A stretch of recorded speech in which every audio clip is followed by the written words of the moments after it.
the overhead squat. The overhead squat is once again another variation of the squat.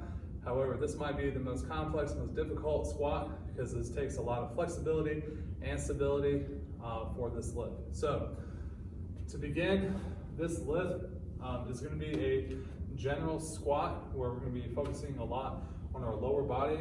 However, this time we are going to have the bar overhead. So now we have basically a full lift because while the bar is resting overhead, we have to keep our upper body contracted and stabilized to keep that force from just slipping through. So our shoulder girdle has to be tight. All of our latissimus dorsi, our trapezius muscles, our deltoids, they have to be engaged to have that weight steady overhead. And as well as when I'm performing the squat, we're still contracting our glutes, our hamstrings, and our quadriceps during the lift.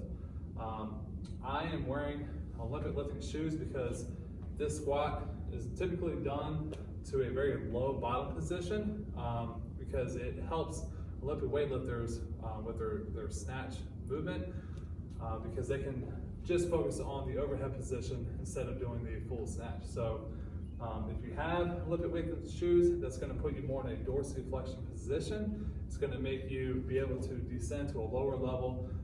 If you do not have Olympic weightlifting shoes, putting a couple of 5-pound or 2.5-pound plates on the ground on your heels and raising them is going to help with this maneuver as well. So to begin, we want our hands wider than our typical high bar, low bar back squat position. We want it close to our snatch position, but not completely. So I want to put my thumb once again on this first knurling, have that extended out. I'm going to get underneath the bar in a full squat position.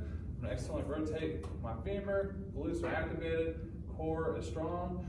I'm going to unrack the weight. And once I am unracked, I'm going to first check for my feet, make sure my knees are over my toes. I'm in a good power position, and my toes are slightly pointed out for this maneuver. Now, to get the bar overhead, we are basically going to do a push press or a power jerk from this position.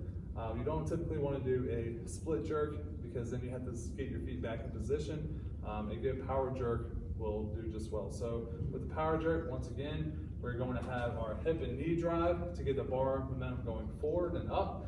Once it's up, we are then going to drop underneath to catch the bar, and then we will stand back up in a ready position. So I'll show you how that's done. All right, so once I'm in this ready position, my armpits can be facing the wall. I have slight elevation in my scapula, and I'm bracing my abdominals to have intra-abdominal pressure. And before I do this lift, I get another check. I'm gonna make sure my glutes are activated and I have external rotation in my femur. So once you begin the descent, you're gonna want this bar path going straight down. If you find that the bar is moving ahead too forward and it's pushing you up on your toes, you might need to get this bar a little bit further back or stretch out your gastrocs to have a little bit better ability to get in a good dorsiflexion position. If the bar is going too far behind you and you're rocking up on your heels, then you need to make sure that bar is straight up overhead to head right through the window. Once you have established a good base, you're going to descend and have a good neutral spine. You want your head through that window the entire time. You don't want to raise your head and have a lot of flexion or extension. You want that neutral spine right in line with your back. And I'm going to perform one more.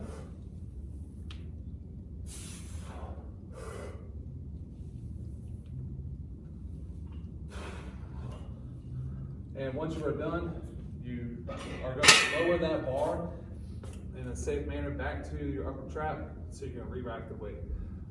Once again, it's a very complex movement. You're going to feel a lot of tension in your upper body, and you have to be able to perform that squat while keeping that bar just over your spine, because if it starts going in front of you, that bar can obviously topple over and can cause injury. So it's very important to be able to have good upper body and thoracic mobility to get that bar overhead and be stabilized, but also to have a good dorsiflexion position at the bottom of your squat to keep yourself from rocking too forward or too far back in that position. So that, once again, is the overhead squat.